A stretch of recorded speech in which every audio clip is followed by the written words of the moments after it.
ইতিহাসের গন্ধমাখা মুর্শিদাবাদের লালবাদে হাজারদুয়ারি প্রাসাদ দেখতে প্রতি বছরই লক্ষাধিক পর্যটকের সমাগম হয় এই পর্যটন কেন্দ্রে।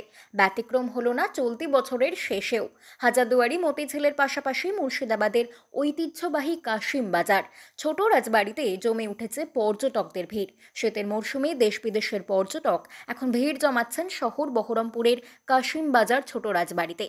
বছর শেষে ভ্রমণ পিপাসু মানুষেরা উপভোগ করছেন এই কাশিম বাজার রাজবাড়ির ঐতিহাসিক নিদর্শন। না, আমি প্রথম না, নিয়মিতই আসি। আমার বাড়ি নদিয়া।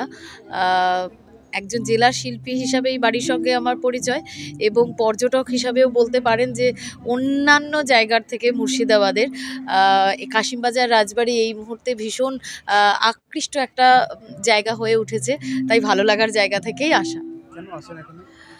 কাজের সূত্রেই আসা, কবিতার সূত্রেই আসা, এবং কিছুদিন আগেই এই বাড়ির রানীমা হেনা রায়, এই রাজবাড়ির যে বংশধরেরা এই মুহূর্তে রয়েছেন তাদের অমায়িক ব্যবহার, এটার জন্য মানুষের কাছে একটা আকর্ষণের জায়গা। তারপর তো কিছু আধুনিক জিনিসপত্র এবং ঐতিহাসিক জিনিসপত্র যেগুলোর মেলবন্ধন রয়েছে এই রাজবাড়িতে। তাই আমি কেন, সকল পর্যটকদের কাছে এটা একটা আকর্ষণীয় জায়গা অবশ্যই।